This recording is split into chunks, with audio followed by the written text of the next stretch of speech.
یہاں پر میں تمہیں ایک سبق آموز واقعہ سنانا ضروری سمجھوں گا۔ یہ کوئی عام واقعہ نہیں، بلکہ یہ وہ انجام ہے جو انسان خود اپنے ہاتھوں سے لکھتا ہے اور اپنی آنکھوں سے دیکھتا بھی ہے۔ کہتے ہیں دلی کا شہر تھا، شہر کے آخری کنارے پر ایک بہت بڑا کچرے کا ڈھیر لگا ہوا تھا۔ دلی کا شہر تھا اور شہر کے آخری کونے پر ایک بہت بڑا کچرے کا ڈھیر لگا ہوا تھا۔ آپ جانتے ہیں کہ کچرے کے ڈھیر میں بدبو کے سوا کچھ نہیں ہوتا، مگر حیرت کی بات یہ تھی کہ اسی بدبو، اسی گندگی اور اسی ذلت کے درمیان ایک 40 سالہ شخص اپنی زندگی گزار رہا تھا۔ اسی بدبو کے اندر 40 سالہ شخص اپنی زندگی کے شب و روز گزار رہا ہے۔ لوگ شہر میں عزت ڈھونڈتے ہیں، مگر وہ شخص کچرے کے ڈھیر میں اپنی بدبختی کو رو رہا تھا۔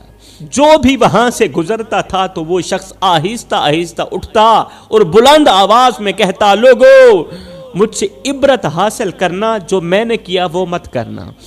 اس کا ایک ہی جملہ تھا، جو بھی شخص وہاں سے گزرتا، اس کے قریب سے یا دور سے یا جہاں تک اس کی آواز پہنچ پاتی، وہاں سے جو شخص بھی گزرتا تھا تو یہ شخص کہتا تھا، لوگو مجھ سے عبرت حاصل کرنا، جو میں نے کیا ہے وہ مت کرنا۔ اس کی بات میں دکھ بھی تھا اور ہمیشہ کے لیے پچھتاوا بھی تھا۔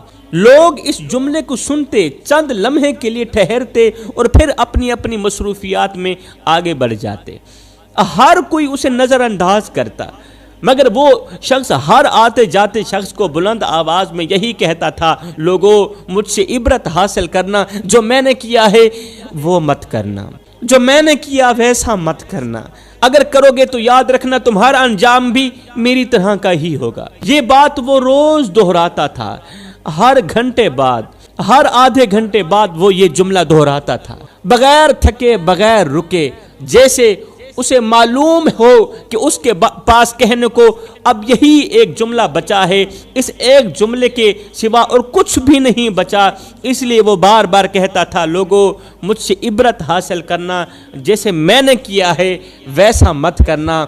حیران کن بات یہ تھی کہ اسی شہر میں ایک آوارہ کتا بھی رہتا تھا، جو ہر شام کہیں نہ کہیں سے اپنے دانتوں میں کچھ نہ کچھ اٹھا کر اس کے پاس آتا تھا۔ کبھی بچا ہوا کھانا، کبھی کوئی سوکھی روٹی، اور وہ کتا سوکھی روٹی اٹھا کرنا خاموشی سے اس شخص کو دے دیتا یا اس کے سامنے رکھ دیتا، اور یہ شخص ادھر ادھر دیکھتا کہ کوئی دیکھ تو نہیں رہا، پھر چپکے سے کتے سے لیا گیا کھانا، کتے سے لی گئی روٹی اٹھاتا، کھا جاتا، اپنی بھوک مٹا لیتا۔ کچرے میں پڑا ہوا یہ بدقسمت شخص دن رات روتا تھا، کتے کے منہ سے نکلا ہوا روٹی کا ٹکڑا بھی کھاتا تھا، بھوک مٹاتا تھا، دن رات روتا تھا، روتے روتے ہاتھ اٹھا کر دعا بھی مانگتا تھا، اللہ مجھے معاف کر دے، مگر اس کی کوئی بھی دعا قبول نہیں ہوتی تھی۔